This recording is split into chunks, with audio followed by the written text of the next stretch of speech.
धर्मभूमि कुरुक्षेत्र में अलौकिक शंख बजाया था। महाभारत के युद्ध बीच श्री कृष्ण ने अर्जुन को गीता का उपदेश सुनाया था। जिंदगी के इस रण में खुद ही अर्जुन बनना पड़ता है। रोज अपना ही सारथी बनकर जीवन के महाभारत को लड़ना पड़ता है। जेएमए में आने के बाद महाभारत के बारे में हमने जितनी गहराइयों में जाना है उतना शायद ही पहले किसी को पता हो। सर के द्वारा भी रश्मि रथी की कई कविताएं हमने सुनी हैं। उसी रश्मि रथी का तृतीय सर्ग लेकर आ रहे हैं अभय चौधरी। जो जोरदार तालियों से स्वागत कीजिए अभय चौधरी का।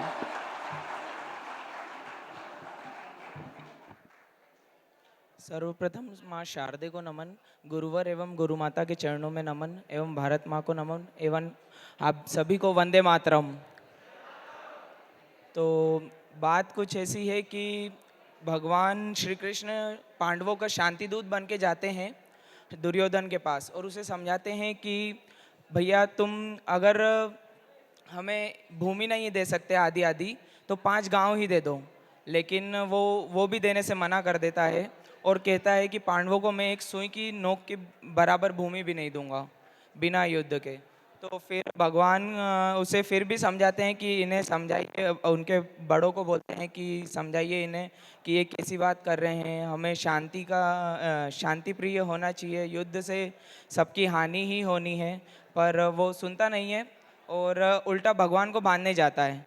फिर भगवान अपना विकराल रूप धारण करते हैं और उसे समझाते हैं। तो इसी प्रकार रश्मि रथी की तृतीय सर्ग है, तो उसका नाम है कृष्ण की चेतावनी। तो कविता इस प्रकार है कि वर्षों तक वन में घूम घूम बाधा विघ्नों को चूम चूम सहधूप घाम पानी पत्थर पांडव आए कुछ और निखर सौभाग्य न सब दिन सोता है देखें आगे क्या होता है। मैत्री की राह बताने को, सबको सुमार्ग पर लाने को, दुर्योधन को समझाने को, भीषण विध्वंस बचाने को भगवान हस्तिनापुर आए पांडव का संदेशा लाए। क्या? 2 न्याय अगर तो आधा दो, 2 न्याय अगर तो आधा दो, पर इसमें भी यदि बाधा हो तो दे दो केवल 5 ग्राम रखो अपनी धरती तमाम, हम वही खुशी से खाएंगे परिजन पर असी ना उठाएंगे। किंतु दुर्योधन वह भी दे न सका, दुर्योधन वह भी दे न सका, आशीष समाज की ले न सका, उल्टे हरि को बांधने चला, जो था असाध्य वो साधने चला। जब नाश मनुज पर छाता है पहले विवेक मर जाता है, जब नाश मनुज पर छाता है पहले विवेक मर जाता है। हरि ने भीषण हुंकार किया अपना स्वरूप विस्तार किया, डगमग डगमग दिग्गज डोले, भगवान कुपित होकर बोले जंजीर बड़ा कर साध मुझे, हाँ हाँ दुर्योधन बांध मुझे।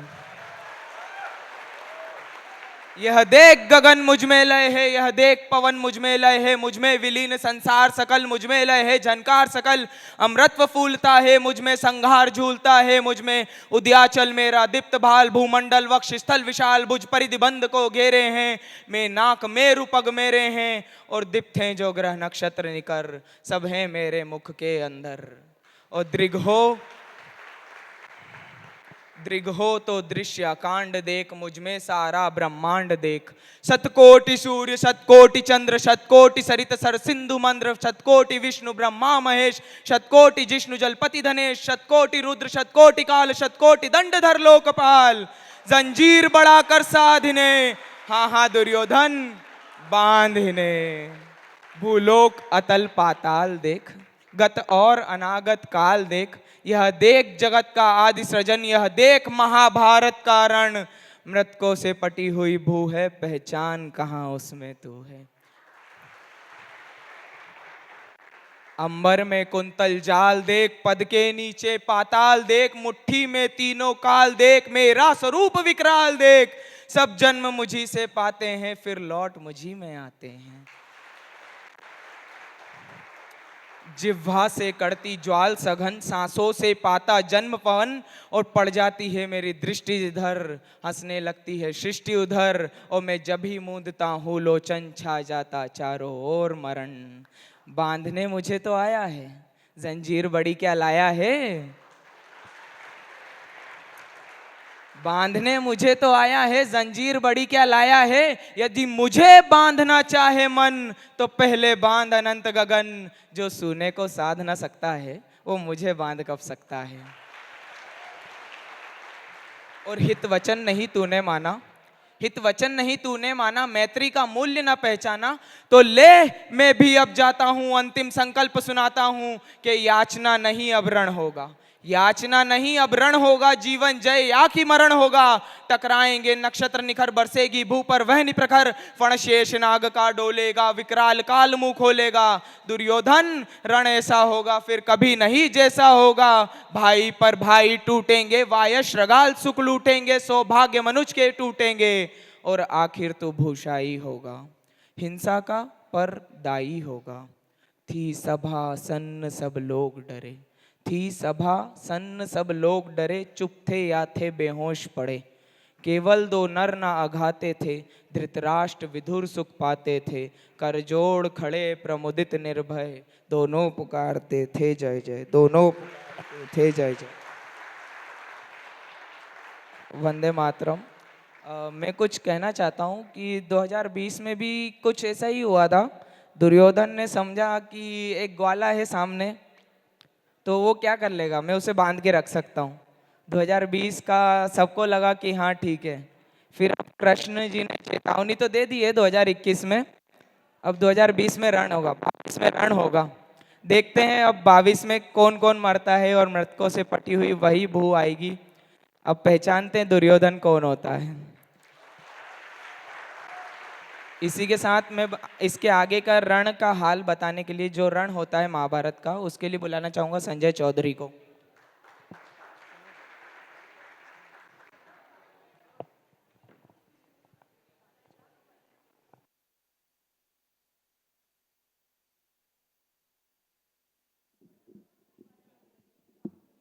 हेलो।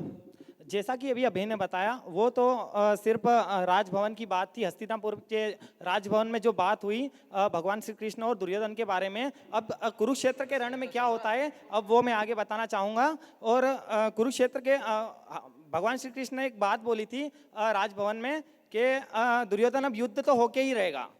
अब कुरुक्षेत्र के मैदान में इस कविता के माध्यम से मैं आपको ये भी बताना चाहूँगा कि पूरे महाभारत में क्या हुआ, और गीता का सार भी इसमें आपको पता चल जाएगा।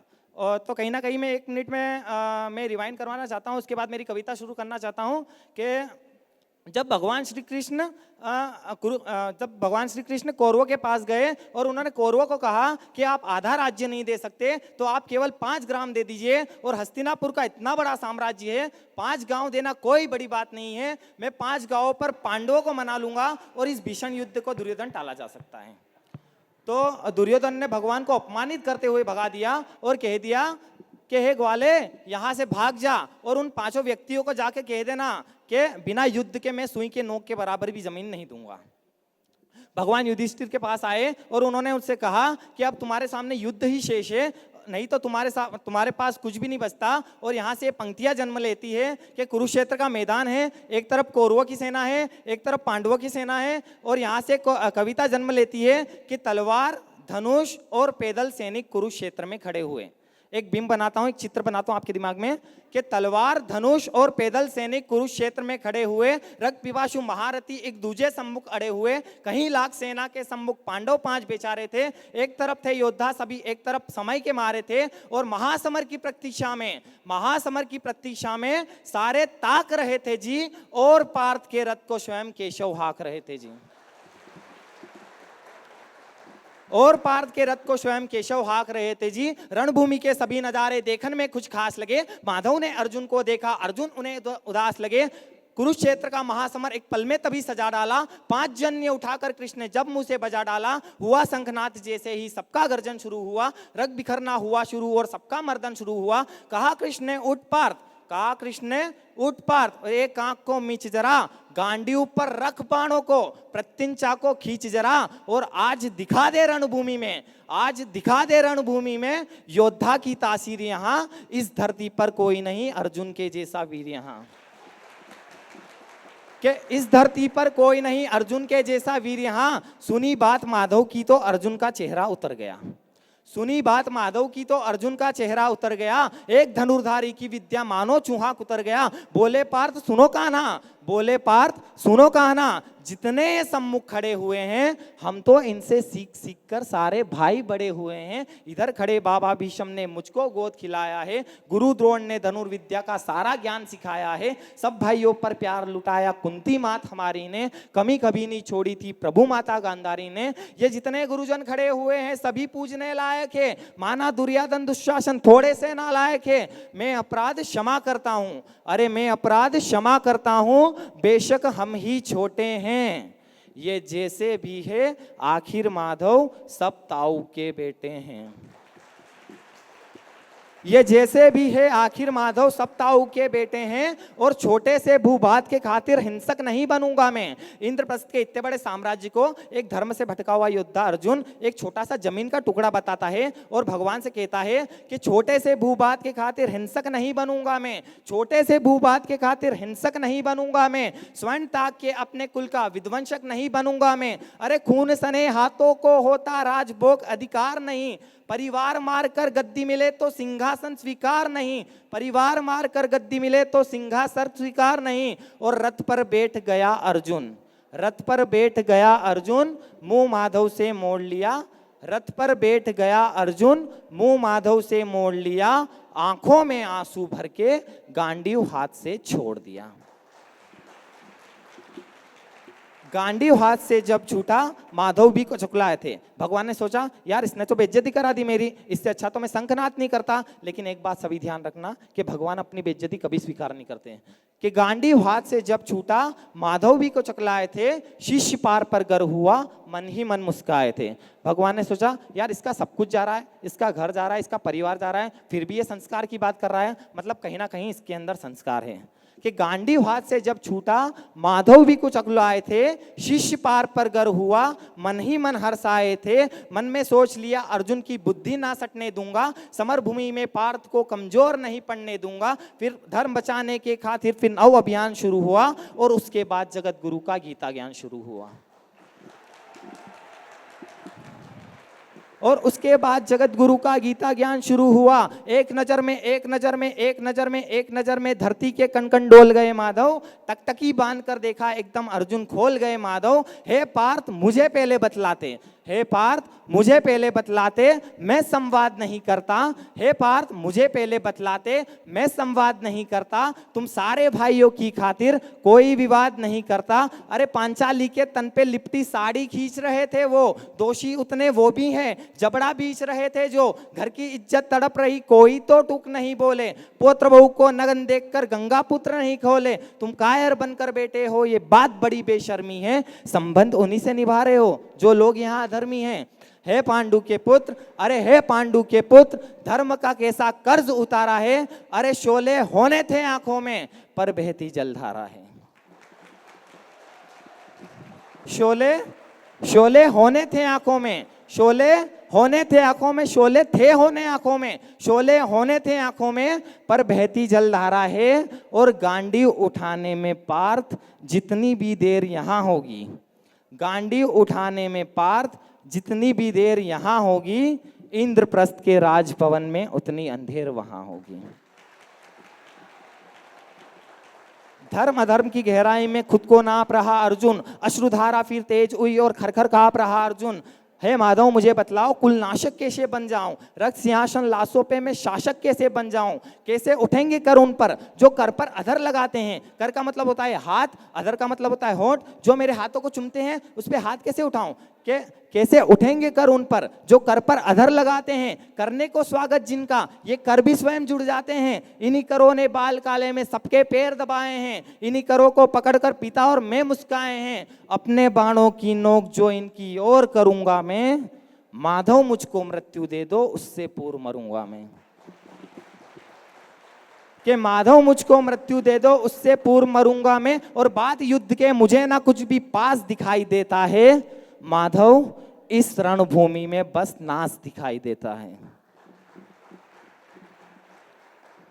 बात बड़ी भावुक थी, लेकिन जगत गुरु मुस्कुराते थे और ज्ञान की गंगा निरंतर चक्रधारी बरसाते थे। जीवन मरण की यहाँ योद्धा बिल्कुल चाह नहीं करते, क्या होगा अंजाम युद्ध का ये परवाह नहीं करते। पार्थ यहाँ कुछ मत सोचो, बस क्रम में ध्यान लगाओ तुम, बात युद्ध के क्या होगा ये मत अनुमान लगाओ तुम। इस जीवन के रथपात में कुछ तुझे एहसास नहीं, निज जीवन का करे फैसला नर के बस की बात नहीं। तुम ना जीवन देने वाले नहीं मारने वाले हो, ना जीत तुम्हारे हाथों में तुम नहीं हारने वाले हो। ये जीवन दीपक की भांति यूं ही जलता रहता है, पवन वेग से बुझ जाता है वरना जलता रहता है। मानव वश में शेष नहीं कुछ फिर भी मानव डरता है, मानव वश में शेष नहीं कुछ फिर भी मानव डरता है। और वह मरकर भी अमर हुआ जो धर्म की खातिर मरता है,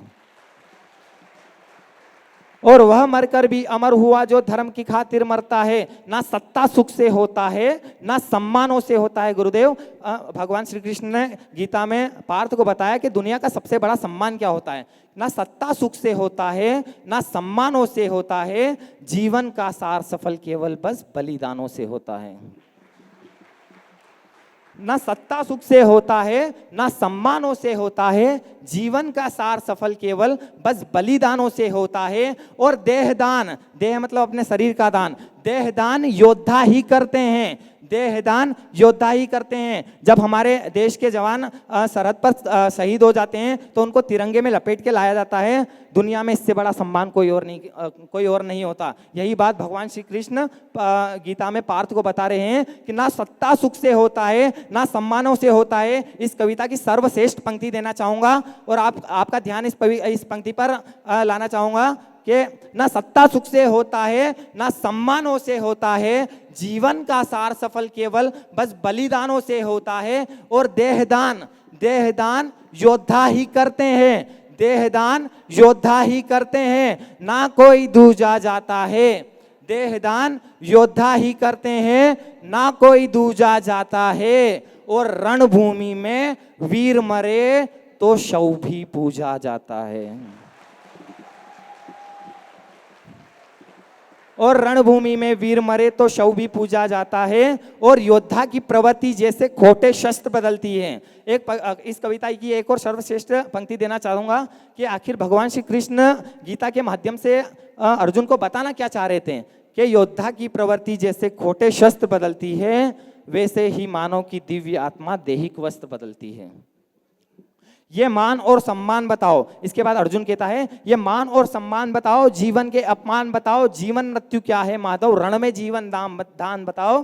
काम क्रोध की बात करी तो मुझको उत्तम काम बताओ, और खुद को ईश्वर कहते हो तो जल्दी अपना नाम बताओ। धर्म में इतना भटक गया था अर्जुन कि भगवान से ही अपना नाम पूछने लग गया कि मान और सम्मान बताओ, जीवन के अपमान बताओ, जीवन मृत्यु क्या है माधव, रण में जीवन दान बताओ। काम क्रोध की बात करी तो मुझको उत्तम काम बताओ, और खुद को ईश्वर कहते हो तो जल्दी अपना नाम बताओ। ये सुनते ही मेरे माधव का धीरज पूरा ढोल गया, तीन लोक का स्वामी फिर बेहद गुस्से में बोल गया कि कान खोलकर सुनो पार्थ, मैं ही त्रेता का राम हूं। कि कान खोलकर सुनो पार्थ, मैं ही त्रेता का राम हूँ। कृष्ण मुझे सब कहते हैं, मैं द्वापर का घनश्याम हूँ। रूप कभी नारी का रख कर मैं ही केश बदलता हूँ। धर्म बचाने के खातिर मैं अनगिन वेश बदलता हूँ। विष्णु जी के दशम रूप में परशुराम मत वाला हूँ। नाग कालिया के फन पे मैं मर्थन करने वाला हूँ। बाकासुर और महिषासुर को मैंने जिंदा गाड़ दिया, बाकासुर और महिषासुर को मैंने जिंदा गाड़ दिया। नरसिंह बनकर धर्म की खातिर हिरण्या कश्यप फाड़ दिया, नरसिंह बनकर धर्म की खातिर हिरण्या कश्यप फाड़ दिया। और रथ तनिक आगे नहीं बढ़ता, बस मैं ही आगे बढ़ता हूं। जब मैं गीता का 10वां अध्याय पढ़ रहा था तब 10वें अध्याय पे पूरी दुनिया का मैनेजमेंट कुर्बान किया जा सकता है, लेकिन पूरी दुनिया का मैनेजमेंट बस 2 पंक्तियों में समेटना चाहूंगा कि कान खोलकर सुनो पार्थ, मैं ही त्रेता का राम हूँ। कृष्ण मुझे सब कहते हैं, मैं द्वापर का घनश्याम हूँ। रूप कभी नारी का रख कर मैं ही केश बदलता हूँ। धर्म बचाने के खातिर मैं अनगिन वेश बदलता हूँ। विष्णु जी के दशम रूप में परशुराम मत वाला हूँ। नाग कालिया के फन पे मैं समर्थन करने वाला हूँ। बाकासुर और महिषासुर को मैंने जिंदा गाड़ दिया, नरसिंह बनकर धर्म के खातिर हिरण्या कश्यप फाड़ दिया। और रथ तनिक आगे नहीं बढ़ता, बस मैं ही आगे बढ़ता हूँ। गांडीव हाथ में तेरे है, पर रणभूमि में मैं लड़ता हूं। कि गांडीव हाथ में तेरे है और रणभूमि में मैं लड़ता हूँ। फिर जैसे ही मेरे माधव का कद थोड़ा सा बड़ा हुआ, सेमा सेमा साता अर्जुन एकदम रथ से खड़ा हुआ। माँ गीता के ज्ञान का सीधे हृदय पे प्रहार हुआ और फिर मृत्यु के आलिंगन हेतु फिर अर्जुन तैयार हुआ। मृत्यु के आलिंगन है तो फिर अर्जुन तैयार हुआ। जितने यहाँ अधर्मी हैं चुन चुन को उनको सजा दूंगा, इतना रक्त बहाऊंगा धरती की प्यास बुझा दूंगा। जिधर बाण चले पार्थ के सब पीछे हट जाते थे, रणभूमि के कोने कोने लाशों से पट जाते थे। धर्मराज के शीश के ऊपर राज मुकुट की छाया थी। भगवान ने युद्ध जिता दिया और अभी युधिष्ठिर का राज अभिषेक हुआ। और कविता की अंतिम 2 लाइनें कि धर्मराज के शीश के ऊपर राज मुकुट की छाया थी, कि धर्मराज के शीश के ऊपर राज मुकुट की छाया थी, पर सारी दुनिया जानती थी ये तो बस केशव की माया थी। कि धर्मराज के शीश के ऊपर राज मुकुट की छाया थी, पर सारी दुनिया जानती थी ये तो बस केशव की माया थी। और धर्म किया स्थापित जिसने दाता दया निदान कीजिए। धर्म किया स्थापित जिसने दाता दया निदान कीजिए। हाथ उठाकर सारे बोलो चक्रधारी भगवान की जय। वंदे मातरम। जय हिंद, जय भारत।